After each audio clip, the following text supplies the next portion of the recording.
Di dalam Al-Quran banyak sekali dalil-dalil yang bicara soal takdir. Sebut saja surah Al-Qamar ayat 49. Inna kulla syai'in khalaqnahu biqadarin. Sesungguhnya kami telah menciptakan segala sesuatu itu dengan takdir, dengan ketentuan Allah Azza wa Jalla. Dan Allah juga mengatakan dalam surah Al-Furqan ayat 2, wa khalaqa kulla syai'in faqaddarahu taqdir. Dan dia Allah menciptakan segala sesuatu, maka dia pun mentakdirkan segala sesuatu itu dengan sebenar-benar penentuan. Kemudian juga Allah juga katakan dalam surah Al-Ahzab ayat 38-nya, wa kana amrullahi qadaran maqdura. Dan perkara Allah adalah ketentuan yang sudah ditakdirkan Allah Azza wa Jalla. Dan banyak lagi ayat yang menunjukkan bahwa segala sesuatu itu tidak lepas dari takdir Allah Subhanahu wa taala. Adapun hadis Nabi sallallahu alaihi wasallam jelas dalam hadis yang panjang sekali. Kalau antum membaca hadis Arba'in Nawawi, maka hadis terpanjang dalam Arba'in Nawawi adalah hadis Jibril, dan ulama menyebutnya induk hadis. Tapi kalau surah Al-Fatihah disebut induk Quran. Jadi ada induk Al-Quran, ada induk hadis. Kalau induk Al-Quran surah Al-Fatihah, semua satu Quran kembali kepada Al-Fatihah. Tapi kalau induknya hadis, hadis Jibril, karena semua hadis fokusnya kepada hadis Jibril ini. Nah, salah satu potongan dari hadis Jibril adalah ketika Nabi SAW ditanya oleh Jibril soal iman. Apa itu iman? Maka Nabi SAW mengatakan, antu'mina billahi wa malaikatihi wa kutubihi wal yaumil akhir wa tu'mina bil qadari khairihi wa syarrihi. Engkau beriman dengan Allah, dengan malaikat-malaikatnya, dengan kitab-kitabnya, dengan rasul-rasulnya, dengan hari akhir, dan engkau beriman dengan takdir, baik takdir baik ataupun takdir buruk, karena yang baik dan yang buruk dua-duanya takdir. Bahkan Nabi SAW juga mengatakan, kulla syai'in biqadarin hatta al-ajzu al-kaisu. Segala sesuatu itu ada takdirnya, sampai kepada masalah kelemahan dan juga kecerdasan, itu semua takdir Allah. Ya, kalau memang dia bodoh ya sudah takdirnya, kalau dia cerdas ya sudah takdirnya, kan itu ya. Kalau dia lemah ya sudah takdirnya, kalau sudah kuat dia takdirnya, semua dengan takdir Allah Azza wa Jalla. Jadi tidak perlu kemudian seseorang merasa kecewa, sedih, tidak, semua sudah ditakdirkan. Bahkan bukan hanya dalam ketentuan Al-Quran, ketentuan hadis Nabi SAW, bahkan sepakat atau ijma para ulama, sepakat para ulama bahwa orang itu harus menetapkan takdir, dan siapa yang mengingkari takdir bisa kafir. Ingat, orang yang mengingkari takdir Allah itu bisa kufur, keluar dari Islam. Makanya ada satu kisah di zaman Abdullah bin Umar. Jadi ada seseorang yang datang dari Basrah menuju Mekah, dan dia menceritakan bahwa di Basrah itu ada orang yang namanya Ma'bad al-Juhani. Orangnya cerdas, banyak halaqahnya, banyak murid-muridnya, tapi sesat dalam masalah takdir. Sehingga kemudian ada salah satu orang yang biasa duduk di halaqahnya ingin menanyakan perkara pemahaman takdirnya Ma'bad al-Juhani kepada Abdullah bin Umar yang ada di Mekah. Kebetulan ingin haji biar ketemu sekali. Allah takdirkan memang ketemu dengan Abdullah bin Umar radhiyallahu anhu. Kemudian diceritakan, wahai Ibnu Umar, di Basrah sana ada orang namanya Ma'bad al-Juhani.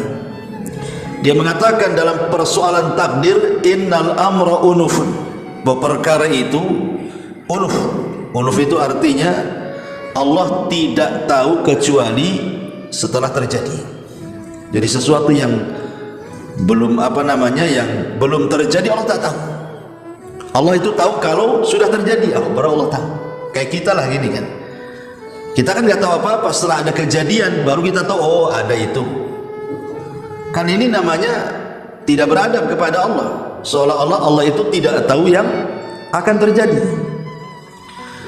Maka Abdullah ibn Umar marah ketika itu. Kemudian apa kata Abdullah ibn Umar? Fa idza laqita ulaika fa akhbirhum anni bari'um minhum wa annahum bara'u minni, katanya. Apabila kamu bertemu dengan orang itu, si Ma'bad al-Juhani itu, habarkan kepada dia bahwa Abdullah ibn Umar berlepas diri dari mereka dan mereka pun berlepas diri dari aku, katanya. Walladhi yakhlif bihi Abdullah ibn Umar law anna li ahadihim mithla Uhudin dhahaban fa anfaqahu ma qabila Allah minhu hatta yu'mina bil qadar. Apa kata Abdullah ibn Umar? Dengan marahnya dia mengatakan, demi zat yang jiwa Ibnu Umar di tangannya, seandainya salah seorang dari mereka memiliki emas sebesar gunung Uhud kemudian mereka infakkan, maka Allah tidak akan menerima infaknya sampai mereka beriman dengan takdir.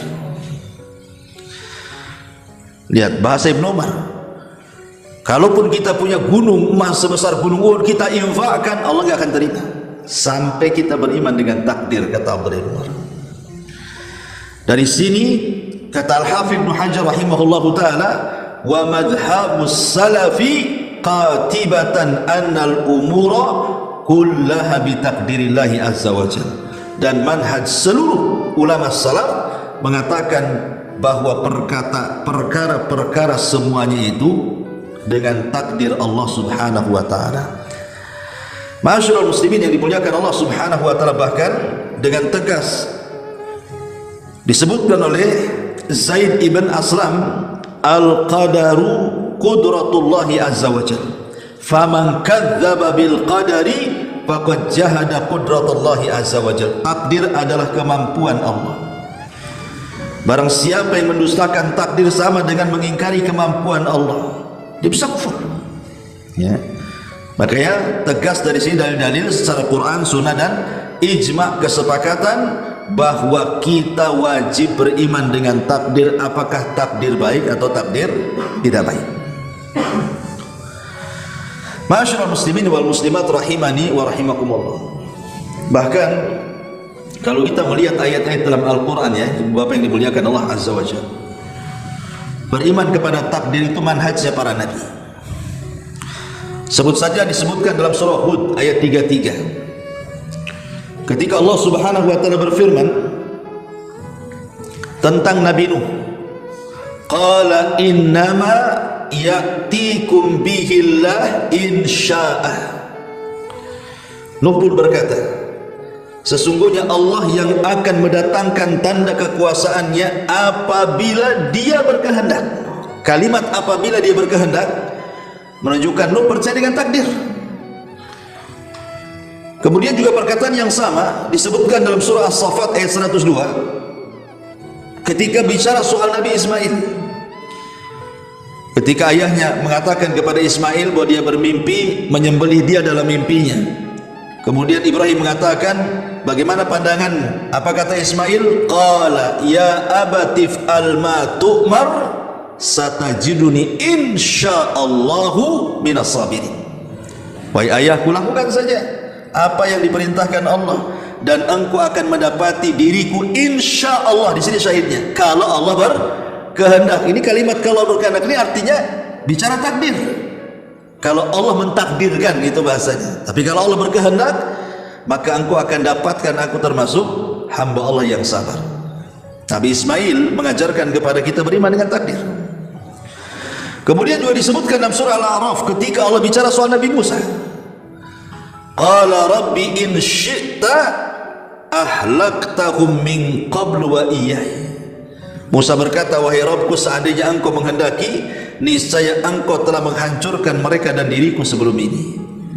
Lihat kalimat Musa, jika engkau berkehendak. artinya dikembalikan kepada takdir. Ya. Dan banyak lagi bicara soal bagaimana beriman kepada takdir itu manhajnya semua para nabi dan rasul, termasuk nabi kita Muhammad sallallahu alaihi wasallam. Ma'asyiral muslimin wal muslimat rahimani wa rahimakumullah. Saya akan berikan gambaran sedikit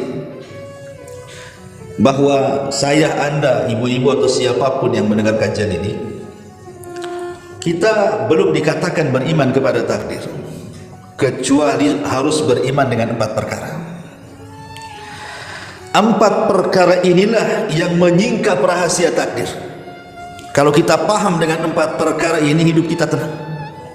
Tapi kalau belum paham 4 perkara ini, maka hidup kita akan susah. Hidup kita akan rungsek, hidup kita akan stres, hidup kita akan banyak kegundahan, sedih dan begitu seterusnya. Maka perhatikan 4 perkara ini. Kalau Anda ingin tenang hidupnya, baik susah atau senang, maka perhatikan 4 perkara. 1, ya, harus mengimani tentang ilmu Allah Azza wa Jalla, ilmu Allah yang meliputi segala sesuatu, di mana ilmu Allah ini meliputi segala sesuatu yang ada dan yang tidak ada, yang tampak atau yang tidak tampak, yang bisa terjadi atau yang mustahil terjadi. Allah semua tahu. Allah semua tahu. Yang ada atau yang tidak ada, yang tampak atau yang tidak tampak, yang tersembunyi atau yang terang, yang terjadi atau yang tidak mungkin terjadi. Semua Allah tahu. Di kegelapan Allah tahu, apalagi terang. Tidak ada yang tersembunyi bagi Allah, dan itu berdasarkan Al-Baqarah 282, wallahu bikulli syai'in alim, dan Allah Maha mengetahui segala sesuatu. Bahkan lihat bagaimana detailnya Allah ketika menjelaskan bahwa Dia zat yang Maha mengetahui segalanya. Perhatikan dalam surah Al-An'am ayat 59. Wa indahu mafatihul ghaibi la ya'lamuha illahu, dan di sisinya, maksud di sisi Allah, kunci-kunci gaib yang tidak mengetahui kecuali Dia saja. Kita tidak tahu, hanya Allah yang tahu. Apa itu? Wa ya'lamu ma fil barri wal bahri wa ma tasqutu min waraqatin illa ya'lamuha wa la habatin fi dhulumatil ardi wa la ratbin wa la yabisin illa fi kitabim mubin. Kata Allah Subhanahu wa taala, dan Dia mengetahui apa yang ada di daratan dan yang ada dalam lautan. Lihat, siapa yang tahu isi lautan seperti apa? Kecuali Allah. Daratan aja yang nampak di mata kita, kita tidak tahu semuanya. Karena pandangan kita itu kan terbatas. Sampai di mana pandangan kita itu? Sementara daratan itu seluas-luasnya seperti itu. Tapi Allah semua tahu isi daratan apa, isi lautan apa. Kemudian juga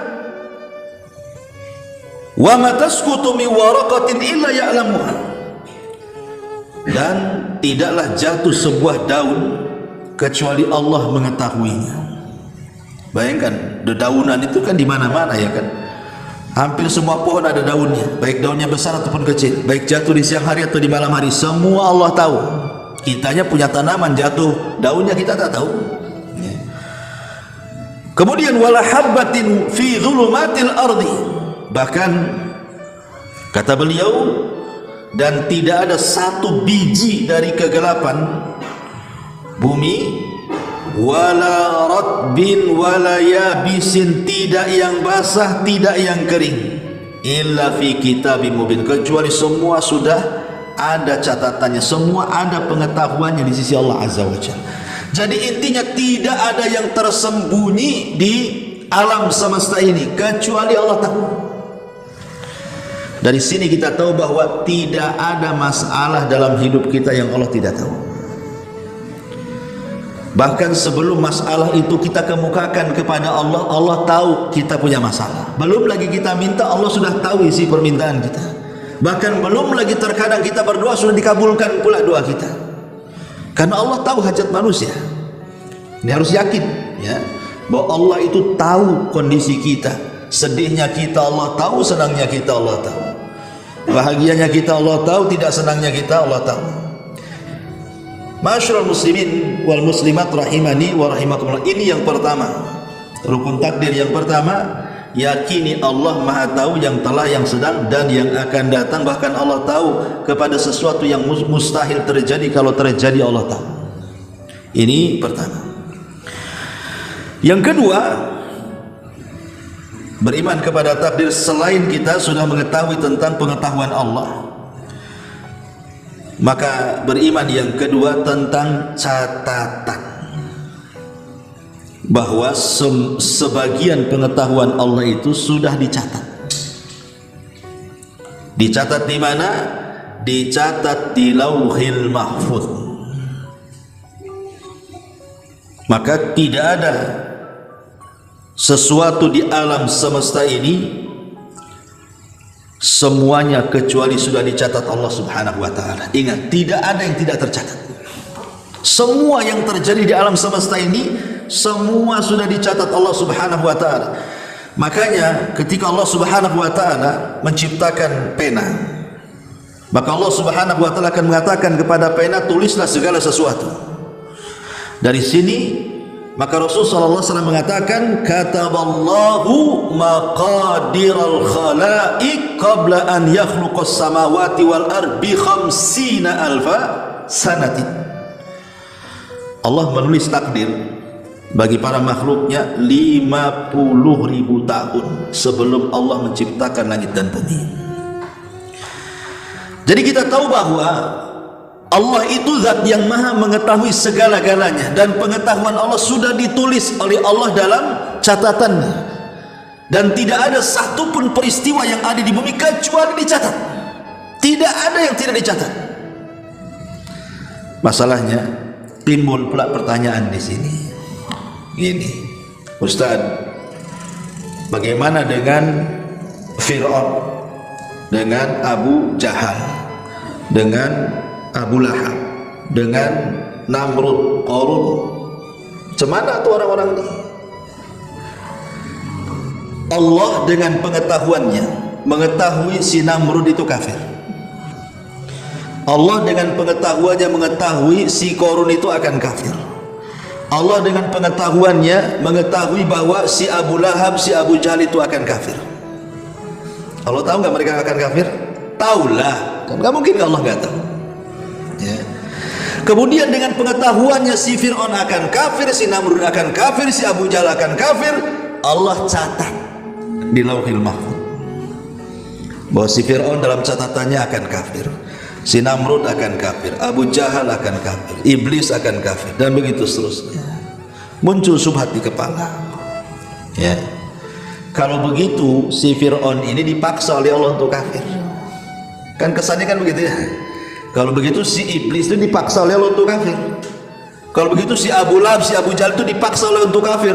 Kenapa dipaksa untuk kafir? Allah sudah tahu dia akan kafir, Allah catat pula dan dia akan kafir, makanya dia kafir sesuai dengan catatan. Paham? Ya. Baik, kita bantah. Ma'asyiral muslimin yang dimuliakan Allah Azza wa Jalla, apakah seperti itu? Di mana orang-orang yang sekarang pamannya tidak beriman dengan Allah dan Rasulnya, Yahudi, Nasrani, dan begitu juga berlaku seperti itu. Berarti kalau mereka jadi Yahudi karena dipaksa oleh Allah. Buktinya apa? Ya tadi, seseorang kafir itu Allah sudah tahu dicatat lagi. Berarti kalau seandainya dalam catatannya kafir kemudian tidak kafir, berarti menyelisih catatan lah kan itu. Mustahil menyelisih catatan. Harus sesuai lah catatan dengan yang ditulisnya. Apa di Lauhil Mahfuz itu. Baik, ma'asyiral muslimin yang dimuliakan Allah Azza wa Jalla. Inilah yang kemudian syubhat ini kalau tidak kita luruskan, nanti jadi dalil orang-orang LGBT. Coba orang-orang yang LGBT yang punya penyakit homoseksual itu. Karena saya pernah jumpa dengan orang kayak gini. Kemudian saya nasihati, apa kata dia? Ustaz, saya ini punya kelainan kayaknya sudah takdir. Sudah takdir, mana sih mau merubah? Sudah takdir, udah dicatat di sana. Jadi seolah-olah dia ngikuti catatan. Ya nanti kalau takdirnya berubah, saya berubah katanya. Jadi dia berdalil melegalkan maksiat dengan takdir. Itu namanya melegalkan maksiat. Dalilnya takdir, kan itu ya? Kan itu enak kali. Kenapa kamu zina? Ya gimana udah takdir sih berzina. Nanti kalau berubah takdirnya saya taubat kok. Itu namanya melegalkan zina berdalil dengan takdir. Semua maksiat kayak gitu jadinya kan, ujung-ujungnya. Dan ini bahaya.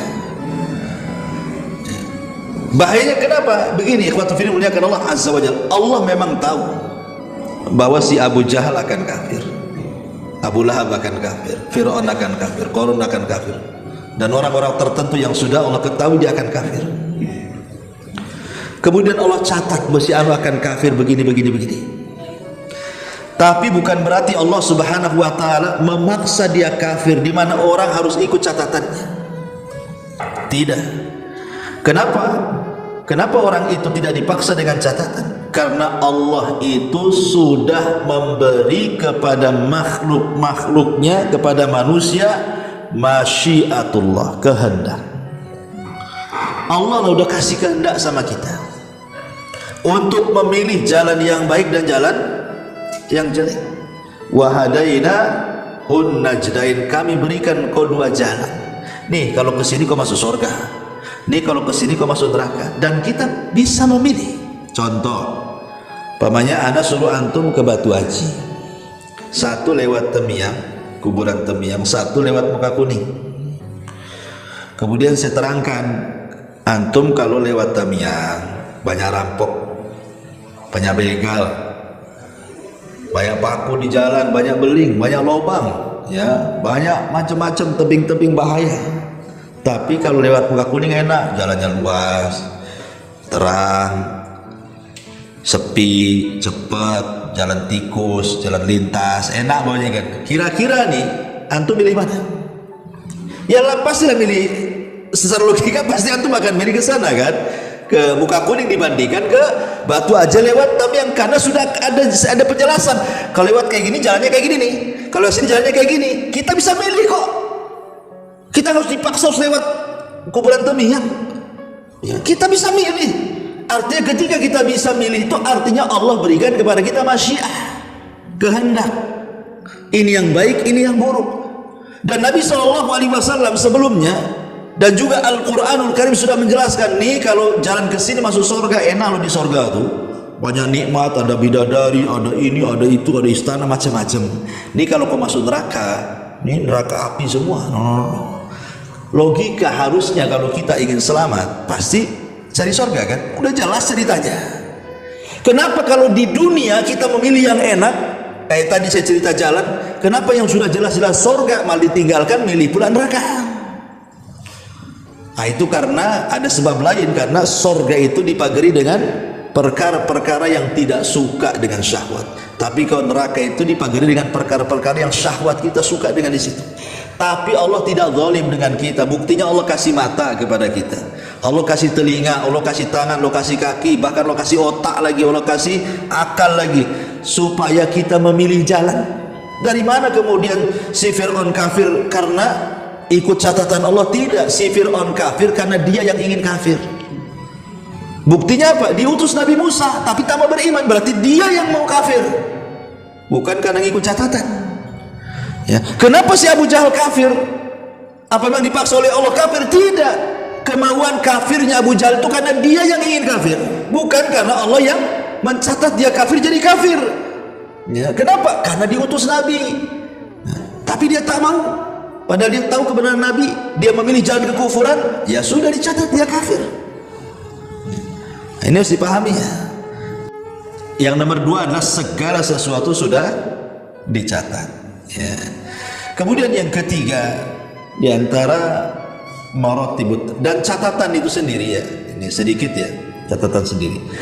Catatan itu terbagi menjadi beberapa macam. Jadi ketika Allah mencatat takdir segala sesuatu yang akan terjadi dalam semesta ini, itu catatan Allah itu macam-macam. Pertama, catatan mutlak, itu semua ada di Lauhul Mahfuz. Ya, jadi Allah sudah mencatat segala sesuatu ada Lauhil Mahfuz. Dan ingat, catatan yang di Lauhil Mahfuz tidak mungkin berubah. Catatan yang di Lauhil Mahfuz tidak mungkin berubah, dan tidak ada yang tahu isinya kecuali Allah Subhanahu wa taala dan kolam yang mencatatnya. Malaikat tidak tahu isi Lauhil Mahfuz kayak apa, apalagi kita, apalagi jin. Tidak ada yang tahu. Malaikat aja tidak tahu isinya apa, ya, kecuali memang yang diberitahu oleh Allah Subhanahu wa taala saja. Malaikat itu tugasnya hanya menjaga Lauhil Mahfuz saja. Ini yang pertama. Yang kedua, ada namanya catatan yang disebut dengan takdir umri. Takdir umri, takdir umur. Dan takdir umur ini ada dua jenis. Pertama, dicatat saat kita berada di alam ruh, sebagaimana surah sebenarnya Allah mengatakan dalam Al-Quran, wa idh akhadha rabbuka min bani adam min zuhurihim dzurriyyatahum wa ashhadahum ala anfusihim alastu bi rabbikum qalu bala syahidna an taqulu yaumal qiyamah inna kunna an hadza ghafilin. Dan ingatlah ketika Tuhan mengeluarkan dari sulbi, tulang belakang anak cucu Adam, keturunan mereka, dan Allah mengambil kesaksian terhadap roh mereka, seraya berfirman, bukankah aku Tuhanmu? Mereka menjawab, betul engkau Tuhan kami. Kami bersaksi, kami lakukan yang demikian itu agar satu hari nanti, hari kiamat, kamu tidak mengatakan sungguh ketika itu kami lengah terhadap perkara ini. Artinya di alam ruh sudah ada catatannya kita. Kemudian yang kedua, di alam janin. Jadi Allah mencatat di alam ruh dan di alam janin. Di alam janin masyhurlah hadis, masih dalam Arba'in Nawawi, ketika Rasul menceritakan tentang proses penciptaan manusia dalam rahim ibu.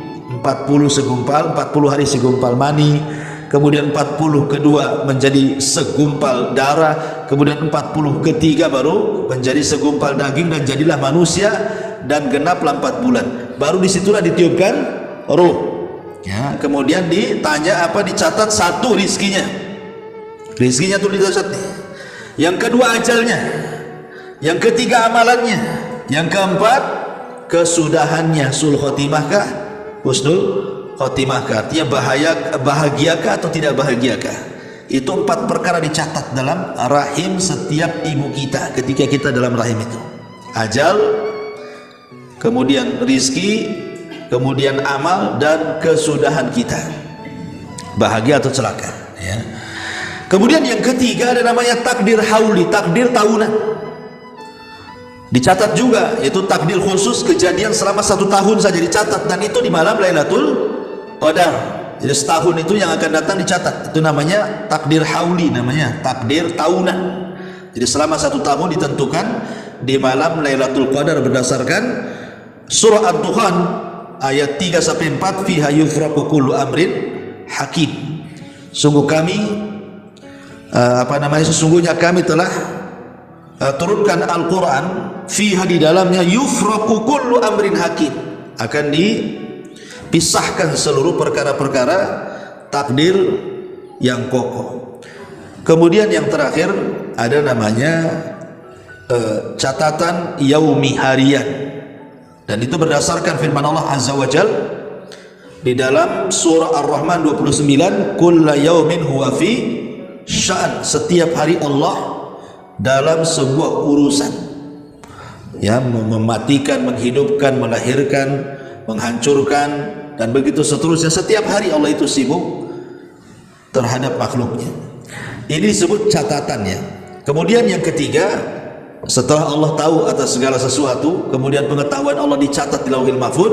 Kemudian yang ketiga, masyiatullahi azza wa jalla, atau dengan kata lain, kita beriman dengan kehendak Allah. Jadi yang dimaksud kehendak di sini maksudnya apa? Apa yang Allah kehendaki pasti terjadi. Apa yang Allah tidak kehendaki tidak mungkin terjadi. Saya ulangi, kehendak ini apapun yang Allah kehendaki, walaupun kita tidak berkehendak, pasti terjadi. Apapun yang Allah tidak kehendaki, kita berkehendak, tidak mungkin terjadi. Dari sini kita harus paham, kalau orang paham dengan masyiatullah, tenang hidup kita, ikhwan. Tenang. Antum ditakuti orang nih, datang orang, awas ya, besok saya bunuh kamu. Tapi antum percaya dengan takdir. Kalau memang sudah dicatat dan Allah berkehendak, pasti besok kita akan mati. Dibunuh atau tidak dibunuh, besok pasti mati. Tenang jadinya kan. Kenapa? Semua diserahkan kepada Allah. Satu batang dukun-dukun datang kepada antum, besok saya sihir kau. Ya silahkan sihir saja. Pas sudah besok tak ada pun kejadian. Kenapa? Karena sihir tidak mungkin menimpa kita kecuali sudah dicatat di Lauhil Mahfuz. Kalau memang Allah takdirkan tidak dicatat, satu dunia tukang sihir menyihir kita nggak akan bisa menyakiti kita.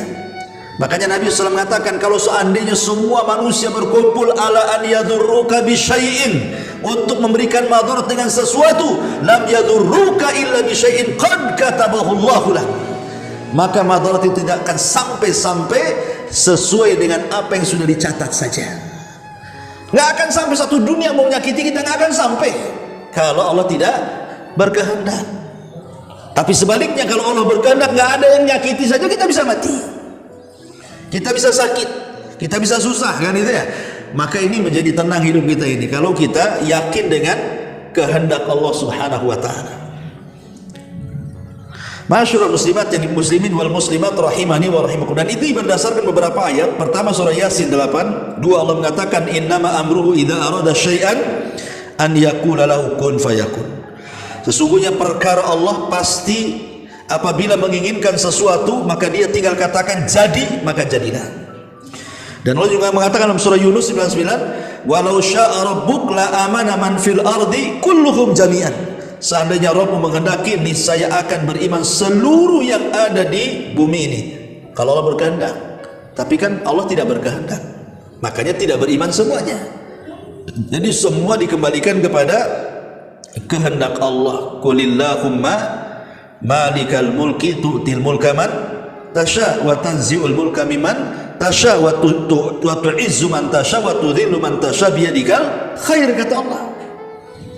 Ya Allah, yang memiliki kerajaan, engkau memberi kekuasaan kepada sesiapa yang kau kehendaki, mencabut kekuasaan pun dari sesiapa yang kau kehendaki, memuliakan siapapun sesuai dengan yang engkau kehendaki, menghinakan siapapun sesuai yang kau kehendaki.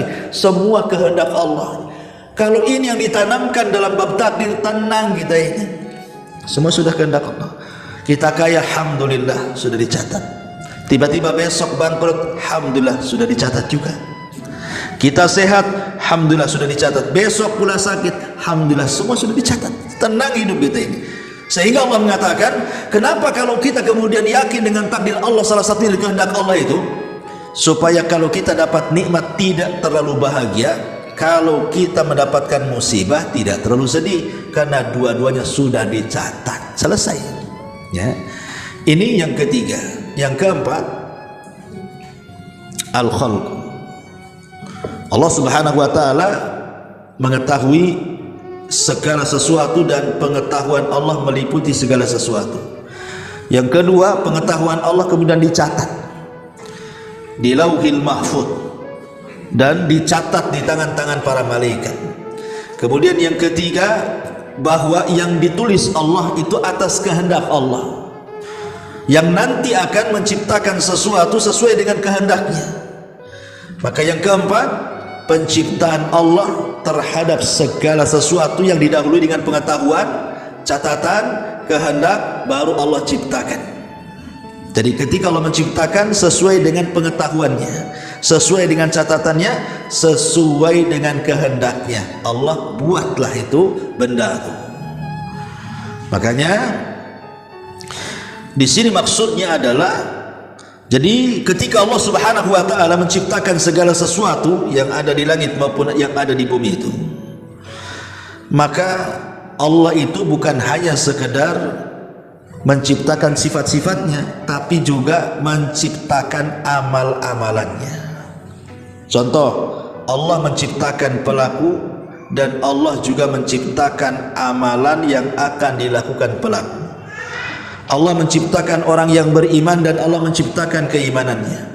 Allah menciptakan orang kafir dan Allah juga menciptakan kekafirannya. Allah menciptakan orang taat dan Allah juga yang menciptakan ketaatannya. Termasuk Allah menciptakan orang yang maksiat dan Allah ciptakan pula kemaksiatannya. Allah menciptakan setiap yang bergerak dan Allah juga yang menciptakan gerakannya. Allah juga yang menciptakan orang diam dan Allah juga yang menciptakan diamnya.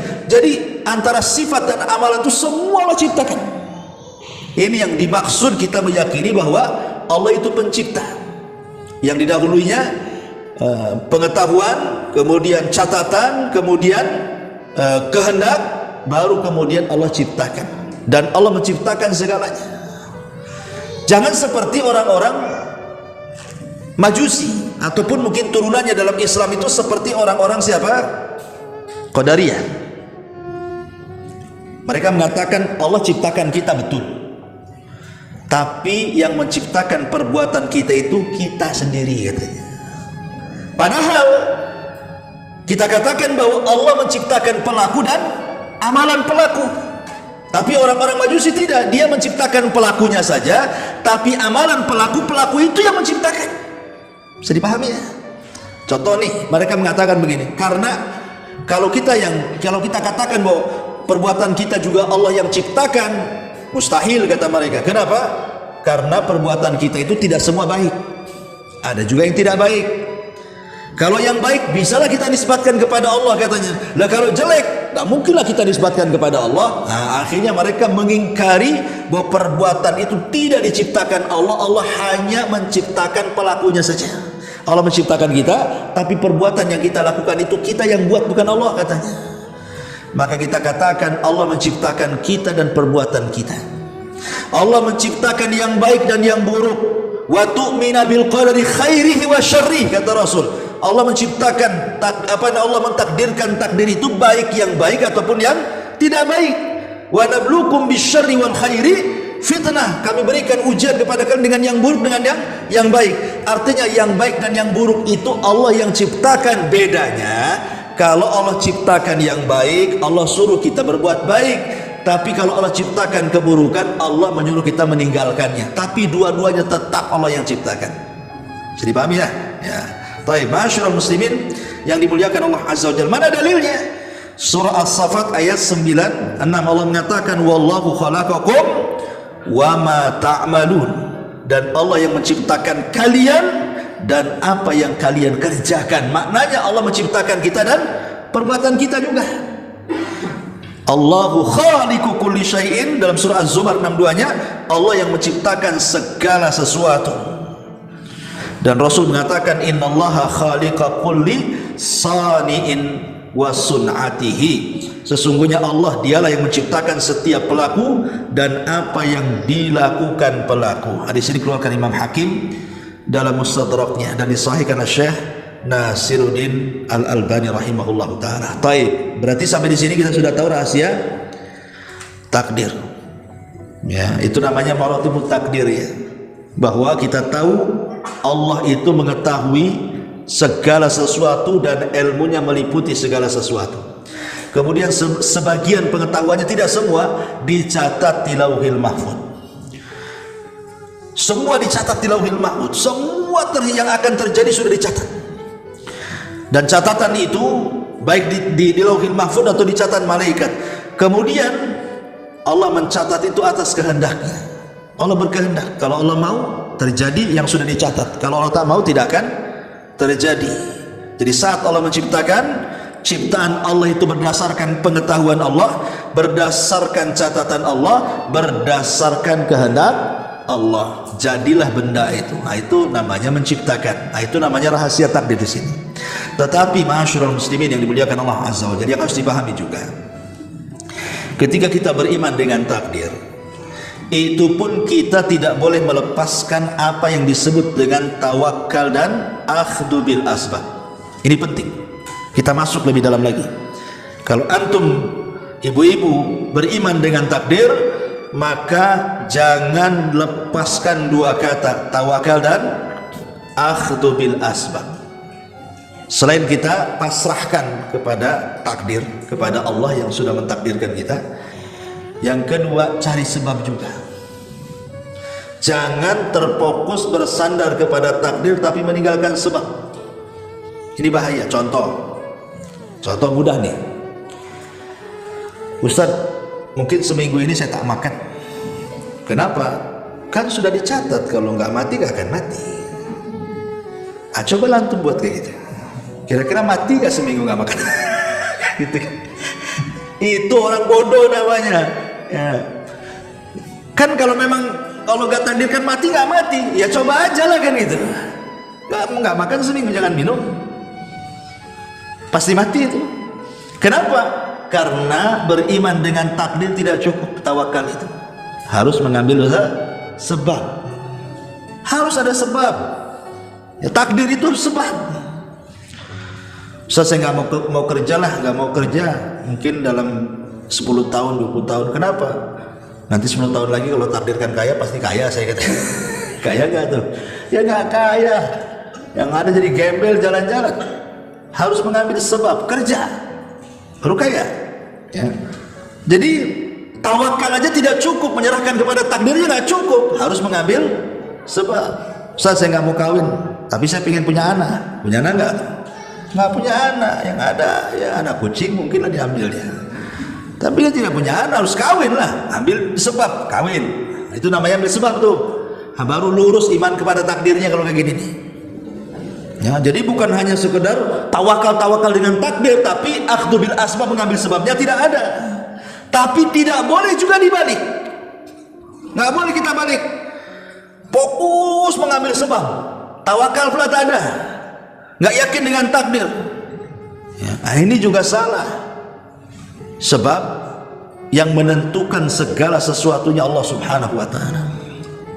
Kalau kita hanya berpasrah kepada sebab saja tanpa tidak yakin kepada Allah Subhanahu wa ta'ala, ini pun keliru. Orang ini bisa melakukan kesyirikan nantinya. Makanya dua perkara tidak bisa lewat dalam masalah takdir ini. Menyandarkan kepada takdir, yang kedua akhdhu bil asbab. Contoh dalilnya surah Al-Jumu'ah ayat 10. Faida qudiyatis salatu fantashiru fil ardi wabtagu min fadlillahi wadhkurullaha katsiran la'allakum tuflihun. Kemudian apabila sudah selesai sholat Jumat, maka hendaklah kalian menyebar di permukaan bumi, carilah karunia Allah. Kita sudah masuk ke masjid nih, doa, minta rezeki, minta ini, minta itu. Apa kemudian tidur aja di masjid? Nunggu hujan uang? Nggak mungkin. Kata Allah, cari wabtagu fil, suruh keluar cari. Ya, bukan di masjid aja, suruh keluar. Habis dari masjid, tawakalnya keluar, ambil sebabnya, gitu maksudnya. Kemudian juga Allah mengatakan, Rasulullah SAW mengatakan dalam hadis yang ma'ruf ya, lau annakum tatawakkaluna 'ala Allahi haqqa tawakkuli la ruziktum kama yurzaqut tayr taghdu himasan wa taruhu bitana. Seandainya kalian benar-benar bertakwa kepada Allah, niscaya kalian akan diberi rizki sebagaimana burung diberi rizki. Pagi-pagi mereka pergi dalam keadaan lapar dan pulang pula sudah kenyang dan bisa memberi makan anak-anak. Lihat, burung itu kan sudah ditakdirkan kan rizkinya juga kan. Wa ma min dabatin fil ardi illa 'ala Allah rizquha. Tidak ada satupun binatang yang melata di bumi kecuali sudah ditakdirkan. Artinya burung itu sudah ditakdirkan rizkinya. Tapi apakah kemudian burung diam aja di sangkarnya? Nunggu gitu ya. Mungkin ada ulat, makanannya tiba-tiba jatuh dari langit, atau yang makan macam-macam tuh burung tuh makanannya kan. Apa tiba-tiba nunggu aja di rumahnya nanti datang sendiri? Enggak, burung pun bergerak.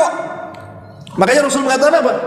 Taghdu himasan wa taruhu bitana. Dia pergi gerak tuh burung tuh.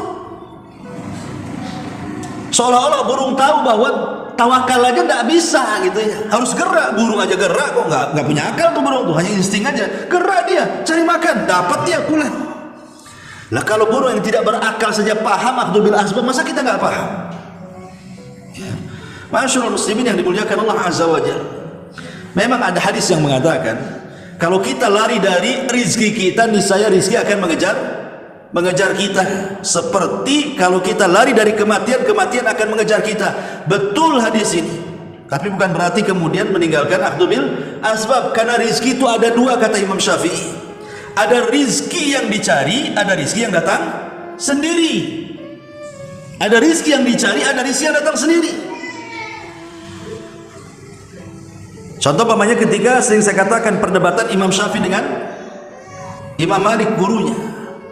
Kata Imam Syafi'i, ya Imam, rizki itu harus dicari. Kata Imam Malik, tidak harus dicari, katanya. Rizki itu datang sendiri, katanya. Maka Imam Syafi'i pergi. Kemudian di tengah jalan ada orang yang sedang manggul gandum. Kemudian kata Imam Syafi'i, ya fulan, bagaimana kalau ku bantu, kasihan kali kau, berat kali, katanya. Akhirnya Imam Syafi'i membantu membawakan gandum itu sampai ke rumahnya. Sebagai balasan upahnya, Imam Syafi'i mendapatkan sekantong kurma.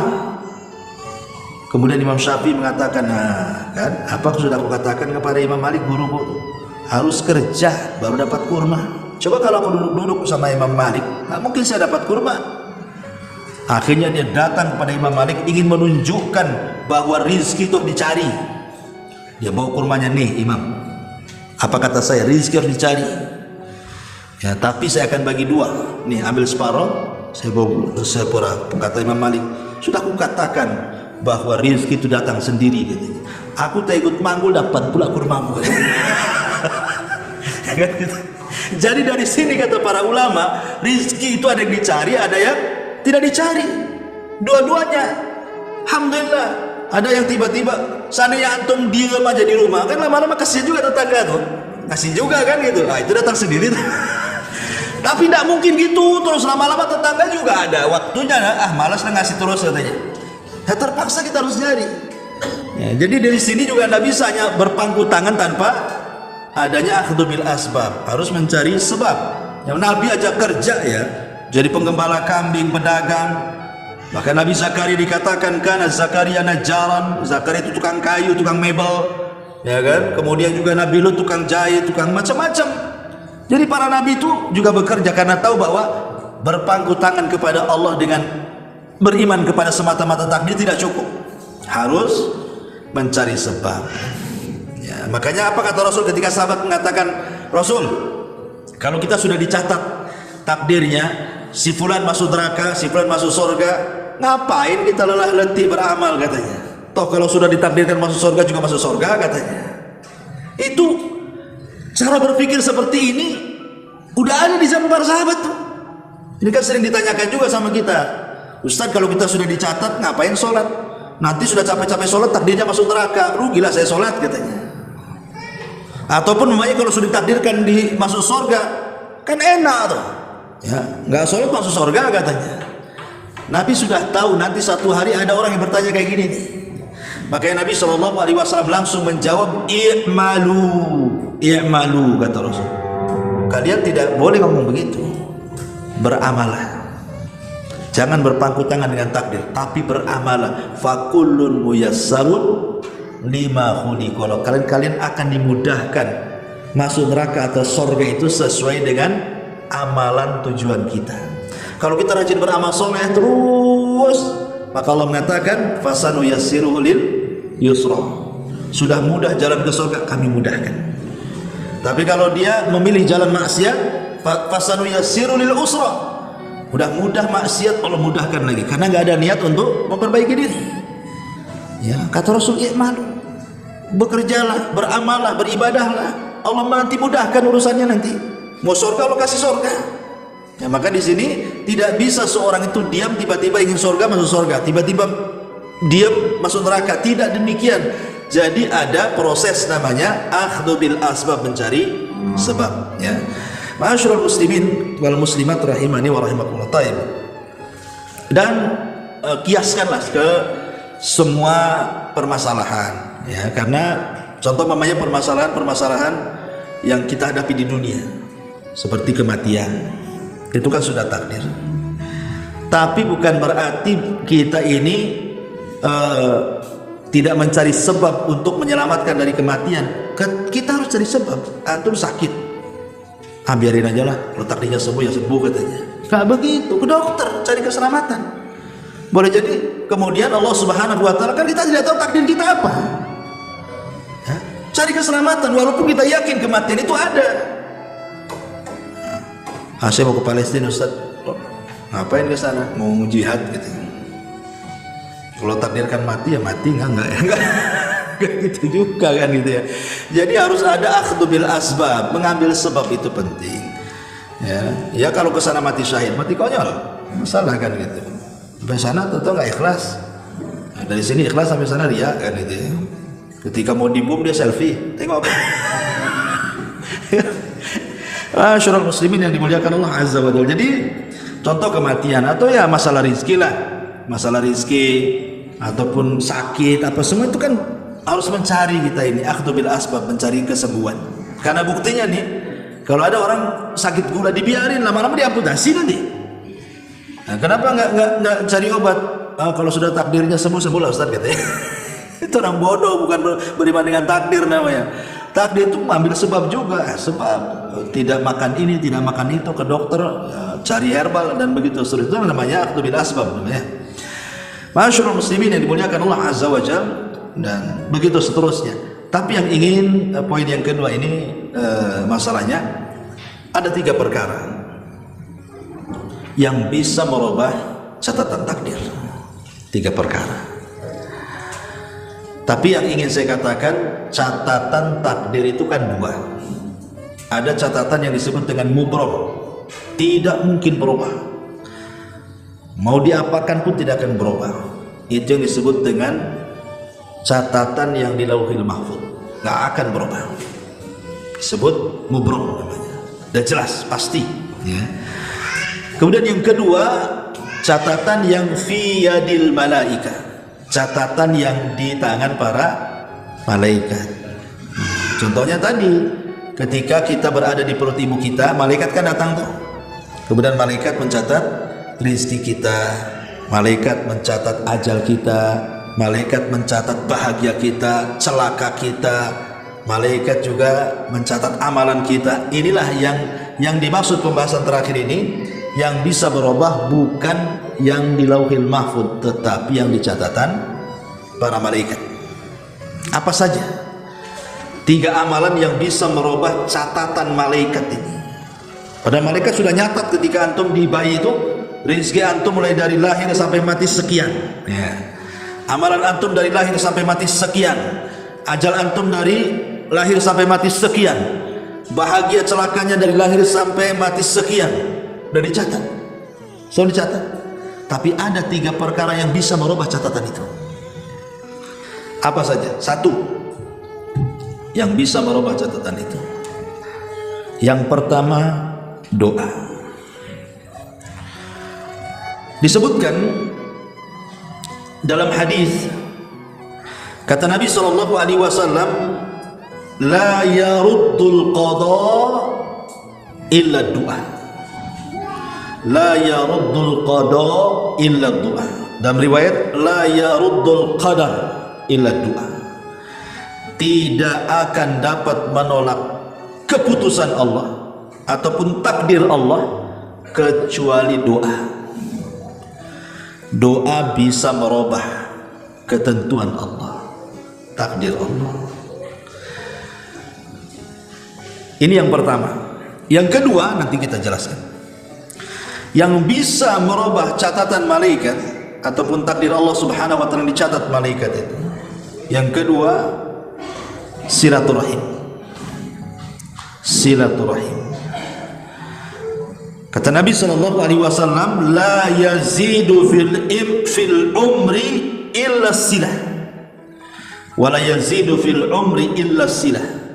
Dan tidak ada yang bisa menambah umur kecuali seseorang menghubungkan tali kekerabatan.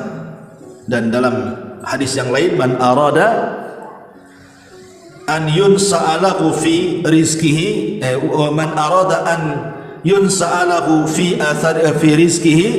Ya, gimana hadis itu? Man arada, barang siapa yang gimana? Man arada